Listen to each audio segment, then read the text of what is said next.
Good morning, students. Today we're going to be talking about our fourth characteristic of life, growth and development. And we're beginning this talk by doing a lab experiment. This is one of my favorite labs that we do during the school year. So I'm really sad you guys didn't have the opportunity to conduct this lab. However, I'm glad that you'll still be able to witness it based on a YouTube video that I found. So first of all, you guys read about how all animals have cells that are roughly the same size. And the only difference is that some animals, ones that are bigger, have more cells than animals that are smaller.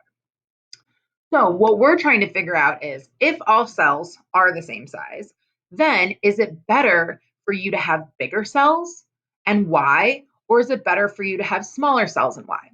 This question I just highlighted. Please answer it. It is a guess. It is a prediction. There's no right or wrong answer. We just want to have you guys think about this before starting the lab activity. So if you haven't done this, stop, pause the video, go back, make a guess.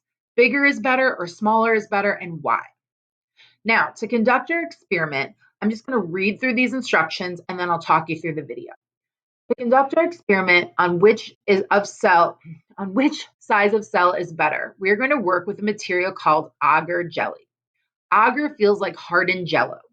The agar will be cut into 3 cubes. The big cube is 2 centimeters on each side, the medium cube is 1 centimeter on each side, and the small cube is half a centimeter or 0.5 centimeters on each side.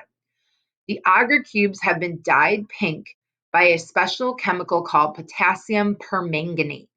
This chemical is pink when in a base and colorless when in an acid. All right, so I'm going to pause there. I'm going to click on my little YouTube video and they have a great picture here. So if you're looking at the picture, these cubes are made of agar jelly. They literally feel like jello that's like a little bit harder than jello, and that's why it's called jelly. And they've been dyed, they say purple here, but they're actually this beautiful bright pink color. You can't really see it in the video, but they're dyed with potassium permanganate. We have a small cube that's half a centimeter on each side. We have a medium cube that's 1 centimeter on each side, and we have a large cube, which is 2 centimeters on each side. Now, to figure out what we're going to do with these cubes, back to the directions. The cubes, it says, finally the cubes will be added to a beaker of a strong acid, hydrochloric acid. As the agar cubes absorb the acid, the cubes will change colors. They will become colorless. The acid will represent food, water, and oxygen, all things needed by the cell to survive. So in other words, as the cell becomes clear, that represents the cell getting all of its food, all of its oxygen. So we want the cells to become clear. We want the cells to become clear. That's what this last sentence, 2 sentences say. We are going to time how fast it takes each cell to become colorless. The faster the cell becomes colorless, the better, because that means the cell is getting its food, water, and oxygen into the cell faster. Once again, the faster the chemical change, the better, because that means it's getting its food, its oxygen, its nutrients into the cell faster. Faster is better, faster is better, faster is better. After you watch the video, you are going to complete this data table. I already started it for you, but how big is each cube on each side? I mentioned it in the intro. It's also in the video. So you're going to fill in, I did the first one, fill in the next 2 boxes, and then we're going to write down how long it took to change colors, how many minutes. And then finally, for this column, you are going to check one box and one box only, which cell is the best.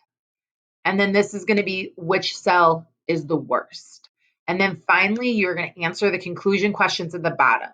These first 2 questions are going to be about the lab, and the last 3, you have to use the internet to do a little research.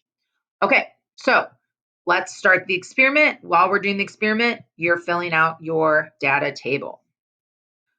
All right, here we go. So we have jelly. It's been dyed purple. I think it's more of a pinkish color. And now we're going to add it to hydrochloric acid.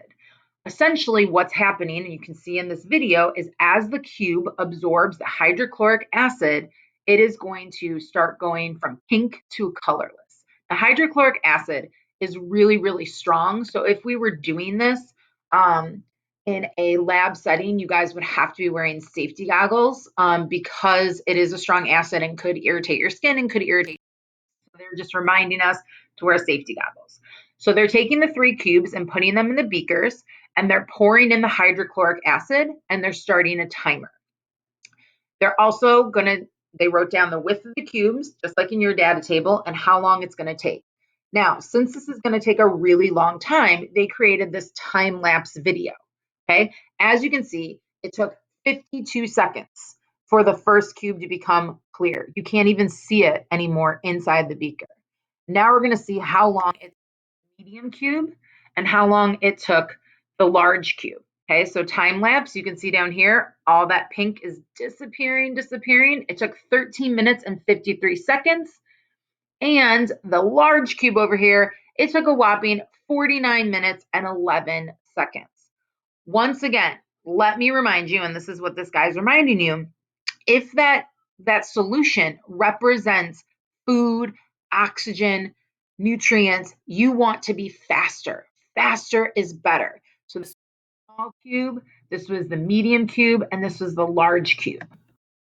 He's going to talk about which cube or which size cell is essentially better, small cells or large cells. So if you see what he said, more efficient exchange for the small cell. That means the small cell is better. The small cell is the best. It is the most efficient. The smaller our cells are, the easier and faster it is for them to get things in and bad things out.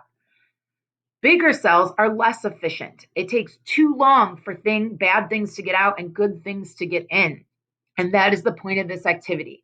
All cells are roughly the same size, and all of them are super, super, super small. And the reason they're small and smaller is better is because it's easier to get food and nutrients in faster and waste products out faster. And you should have seen that by the results of the experiment. So now what you guys are going to do is complete your data table, okay? With the times, you might have to rewind the video a little bit to go back. And then you're going to answer the conclusion questions at the end. Hope everyone's doing well. If you guys need help with anything, please let us know. Have a great day.